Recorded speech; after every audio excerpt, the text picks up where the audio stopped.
Okay, so I was reading about this the other day and I honestly couldn't believe it was real. There's this place called Yap Island where people used giant stone wheels as money. And I'm talking 4-ton stone wheels that were so heavy they literally couldn't move them during transactions. And somehow this worked for centuries.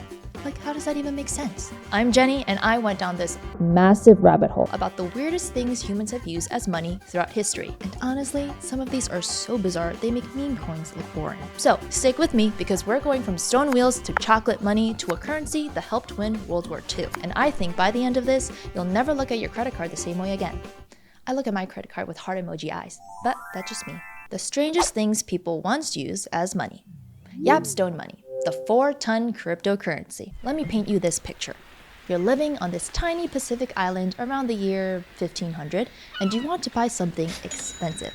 Like, I don't know, a house or a boat. So you show up with your payment, which is a limestone wheel that's 12 feet across and weighs as much as a car. But here's the thing.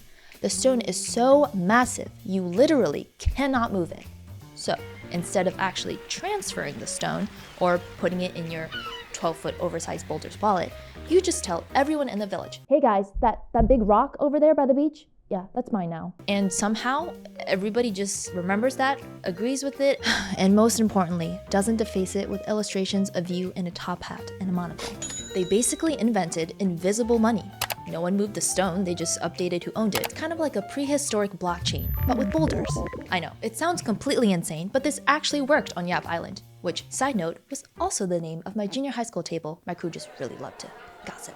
But on the real Yap Island, believe it or not, this payment method worked for hundreds of years. These stones, called Rai Stones, were the official currency. And the craziest part, sometimes the stones would sink during transport from the quarries and end up at the bottom of the ocean. But people would still trade them.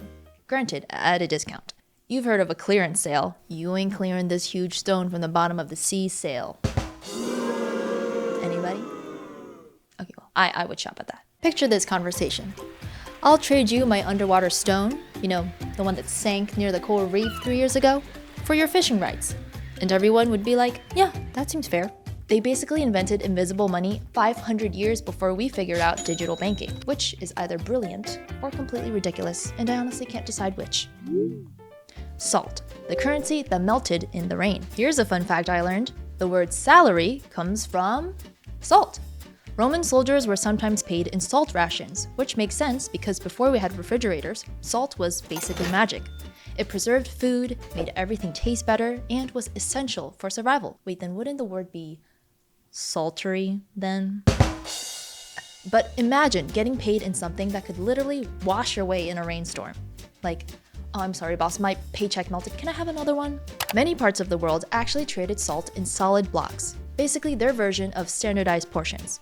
Which cracks me up because, you know, somebody somewhere had to be running a fake scam with fake salt bricks. And honestly, in lean times, whatever knockoff mineral they were using probably still had some value. And then you wonder, where does pepper fit into all of this? Or, you know, that fancy pink Himalayan salt? Medieval merchants had to transport salt in waterproof containers because losing your cargo to weather meant losing everything you owned. And this even sort of established seasonal exchange rates because salt became more valuable during the rainy season when it was really hard to transport. And get this, Ethiopia used salt bars as currency until the 1960s. The 1960s! That's not that long ago. Folks were theoretically paying for psychedelic rock albums with salt bucks. The whole salt economy only collapsed when people figured out they could just evaporate seawater to make as much salt as they wanted. That would be like if everyone could just print Ben Franklins on their home laser guns. But luckily, we have things like serial numbers and unprintable hologram thingamajigs to stop that potential madness. But wait until you hear about the currency you could literally eat during emergencies. Well, I guess you could eat salt too, but I don't think anybody wants to do that. Cocoa beans, when chocolate was cash. The Aztecs and Mayans used actual chocolate as money for over 1,000 years. And they had this incredibly detailed pricing system that honestly puts modern economics to shame. This actually makes a lot of sense when you think about it, because for generations, chocolate has been used as currency to control children. One cocoa bean bought you 1 tomato. A turkey cost 200 beans. A canoe might cost 8,000 beans. And this is my favorite detail. 1 avocado toast cost 3 beans. Okay, technically it was just the avocado, but the point is, overpriced avocados have been a thing for literally centuries. The Aztecs had quality control standards that would make modern banks jealous. They inspected beans for size, color, and freshness. People would counterfeit beans by hollowing them out and filling them with clay, basically creating fake chocolate money, which is a heinous double crime in my book. 1. Counterfeiting, and 2. Conspiracy. Presenting something as chocolate and then not delivering on said promised chocolate. Instant jail!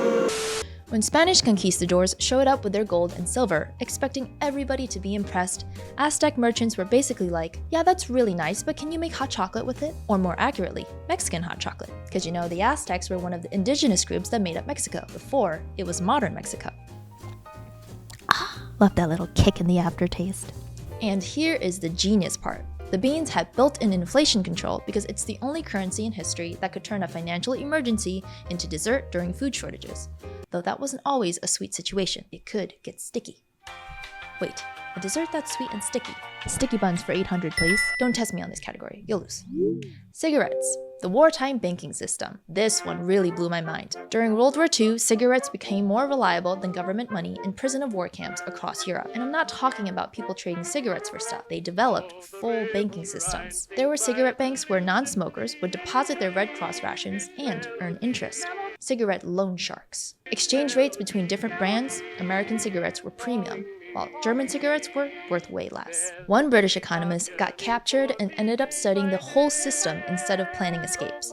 He wrote academic papers about it later. The cigarette economy had inflation, deflation, banking panics, many similar principles as regular money, except it was just based on tobacco rations. What I think is fascinating is that even in the toughest circumstances, people still find ways to create money systems that work. When everything falls apart, we still figure out ways to trade. Cowrie Shells, the 4,000-year success story. Are you getting the tingles? Before there was a US dollar or any national currency dominating world trade, there were cowrie shells. These tiny shells from the Indian Ocean were used as money for over 4,000 years across Africa, Asia, and parts of Europe. Picture this level of global integration. A trader in medieval Ghana would pay his workers with shells that came from islands thousands of miles away. Those same shells would be accepted by merchants in India, China, and the Middle East. It was the world's first truly international currency, predating the euro and that collectible plush toy keychain that everybody really wants right now. And they were perfect for the job, nearly impossible to counterfeit, durable, portable, and beautiful enough that people wanted them beyond just their money value. They looked good and held value. The original designer currency. The shell system was so successful that it survived wars, colonization, and introduction of metal coins. Some parts of Africa were still using cowrie shells as money into the 1960s. So, folks were theoretically also paying for 60s rock and roll vinyls with cowries. It's a small world of old world currencies. Also, that's a 4,000-year run for the cowrie, which is longer than most entire civilizations. The trust factor, what this all means.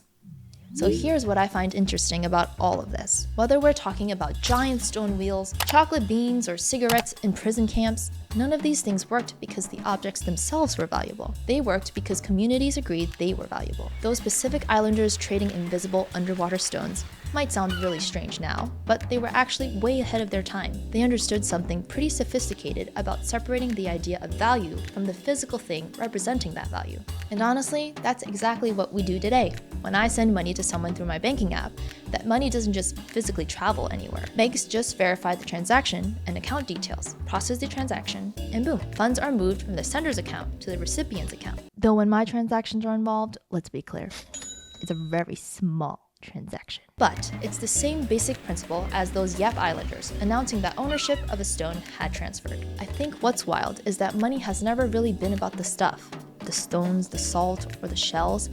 It's always been about trust. So yeah, humans have turned pretty much everything into money at some point.